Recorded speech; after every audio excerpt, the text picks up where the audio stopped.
So hey what's up guys, welcome back to trade with Ashwin. നമ്മളൊരു പുതിയ വീഡിയോയിലേക്ക് എല്ലാവർക്കും സ്വാഗതം. അപ്പോൾ ഞാനിന്ന് പറയാൻ വേണ്ടി പോകുന്നത് എൻ്റെ സൈക്കോളജി ബെറ്റർ ആക്കാൻ വേണ്ടിയിട്ട് ഞാൻ ചെറിയൊരു എക്സാം എടുത്തിട്ടുണ്ടായിരുന്നു, ഒരു 3 മാസത്തെ എക്സാം. ആ 3 മാസത്തെ എക്സാമിൻ്റെ 2 മാസവും ഒരാഴ്ചയും കംപ്ലീറ്റ് ആയി. ഓക്കെ, സോ ഇത്രയും നാളായതുകൊണ്ട് തന്നെ ഇനി 2 ആഴ്ച കൊണ്ടുണ്ട് കംപ്ലീറ്റ് ആകാനായിട്ട്, 3 മാസം കംപ്ലീറ്റ് ആകാനായിട്ട്. സോ ഇവിടുത്തെ ഒരു ചെറിയൊരു ജേണി ഞാൻ ഷോർട്ടാക്കി പറയാം. സോ ഓഗസ്റ്റ് മാസം വളരെ പവറായിട്ട് തന്നെയാണ് നിന്നത്, കാരണം 4000 റുപ്പീസ് ആഡ് ചെയ്തു, 5500 ഉണ്ടാക്കി.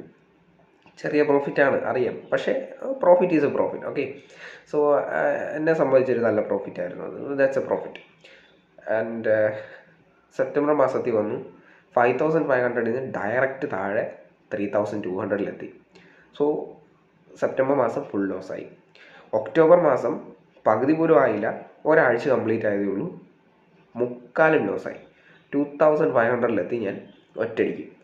സോ ഐ വാസ് തിങ്കിങ്, എന്തുകൊണ്ടാണ് എനിക്ക് ഈ ലോസുകൾ ഉണ്ടായിക്കൊണ്ടിരിക്കുന്നത്, എന്തുകൊണ്ടാണ് ഞാൻ എന്ത് ചെയ്തിട്ടാണ് ഈ ലോസ് ഉണ്ടായിക്കൊണ്ടിരിക്കുന്നത്, എനിക്കൊന്നും മനസ്സിലായില്ല. ഞാൻ കുറേ വട്ടം ചിന്തിച്ചു എന്തുകൊണ്ടാണ്, എനിക്കൊന്നും മനസ്സിലാകുന്നില്ല. കാരണം ഞാൻ ഒരുപാട് ബുക്കുകൾ വായിക്കാൻ നോക്കി, ഒന്നും മനസ്സിലായില്ല.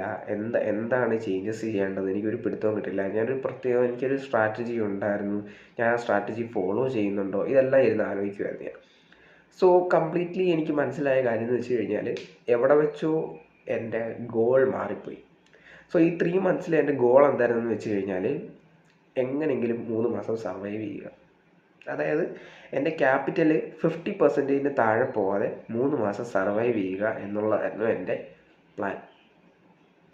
പക്ഷേ ഒക്ടോബർ മാസത്തോളം ആയിക്കഴിഞ്ഞപ്പോഴത്തേക്ക് എൻ്റെ പ്ലാൻ ഡയറക്റ്റ് മാറി. സെപ്റ്റംബർ മാസം എനിക്ക് ലോസ് ആയിരുന്നു, ഞാൻ നേരത്തെ പറഞ്ഞിട്ടുണ്ടായിരുന്നല്ലോ. ഒക്ടോബർ മാസം ഒരാഴ്ചയുടെ അവധി ലോസ് ആകാൻ തുടങ്ങിയപ്പോഴത്തേക്ക് എൻ്റെ മെൻറ്റാലിറ്റി മാറിപ്പോയി. കാരണം എൻ്റെ മെൻറ്റാലിറ്റി എന്താണെന്ന് വെച്ച് കഴിഞ്ഞാൽ, പോയ പൈസ തിരിച്ചുണ്ടാക്കണം, ലോസ് റിക്കവർ ചെയ്യണം, റിവെഞ്ച് ട്രേഡിങ് എന്ന് വേണേലും പറയാം. ഈ ഒരു കാരണം കൊണ്ട് ഉണ്ടാക്കിയ പൈസ ഒന്നുകൂടെ കളയുകയും ചെയ്ത്, ഇരുന്ന പൈസയും കൊണ്ട് കളയുകയും ചെയ്ത്, അങ്ങനത്തെ ഒരു അവസ്ഥയിലെത്തി.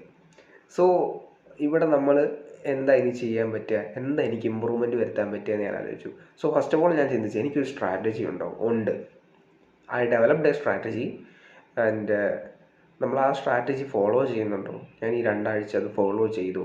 ഇല്ല. ഞാൻ എൻ്റെ സ്ട്രാറ്റജി ഫോളോ ചെയ്തില്ല, ഞാൻ മൈൻഡ്ലെസ് ആയിട്ട് ട്രേഡ് ചെയ്യുമായിരുന്നു. ഹോപ്പ്ഫുള്ളി ഞാൻ എൻ്റെ സ്റ്റോപ്പ് ലോസ് എത്തുമ്പോൾ നിർത്തുന്നുണ്ടായിരുന്നത് കൊണ്ട് തന്നെ എൻ്റെ ക്യാപിറ്റൽ വൈപ്പ് ഔട്ട് ആയിട്ടില്ലായിരുന്നു.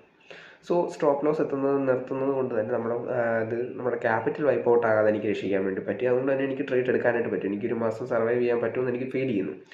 So and I took a book, this is a book, and I wrote what I was doing. ഞാൻ എന്താണ് ചെയ്യുന്നതെന്നുള്ളത് ഞാൻ ഈ ബുക്കിനകത്ത് എഴുതി വെച്ചു. And why was I losing the trade? That's the first question that I asked myself. എന്നോട് തന്നെ ഞാൻ ചോദിച്ച ആദ്യത്തെ ക്വസ്റ്റ്യനാണ്, why was I losing the trades?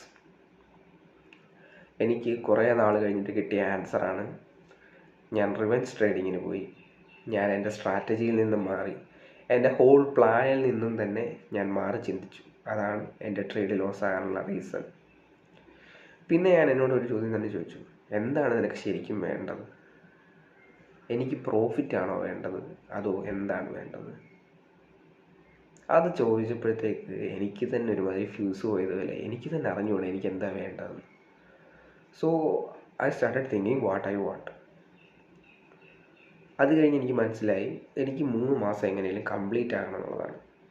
ഒരു മാസം എൻ്റെ ഒരു ഇത് വെച്ച് നോക്കുകയാണെങ്കിൽ, ഒരു മാസം എനിക്ക് വേണ്ടതെന്ന് വെച്ച് കഴിഞ്ഞാൽ എൻ്റെ ക്യാപിറ്റൽ വൈപ്പ് ഔട്ട് ആകരുത്. പ്രോഫിറ്റ് എനിക്ക് ഇല്ലെങ്കിലും കുഴപ്പമില്ല, എൻ്റെ ക്യാപിറ്റൽ വൈപ്പ് ഔട്ട് ആകരുത്. അതാണ് എൻ്റെ ഇത്. സോ ഞാനിപ്പോൾ എൻ്റെ മിസ്റ്റേക്കുകൾ മനസ്സിലാക്കി, എൻ്റെ ട്രേഡിങ്ങിനകത്ത് ഞാൻ ഈ ഒരുപാട് ഇമ്പ്രൂവ്മെൻറ്റ്സ് വരുത്തി.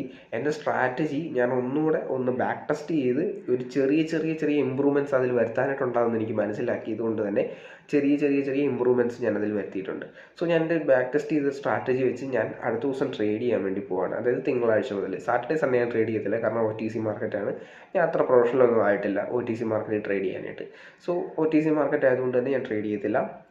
സോ മൺഡേ ഞാൻ ട്രേഡ് ചെയ്യുന്നത് എൻ്റെ ന്യൂ സ്ട്രാറ്റജി വെച്ചായിരിക്കും. So this new strategy I will be revealing also.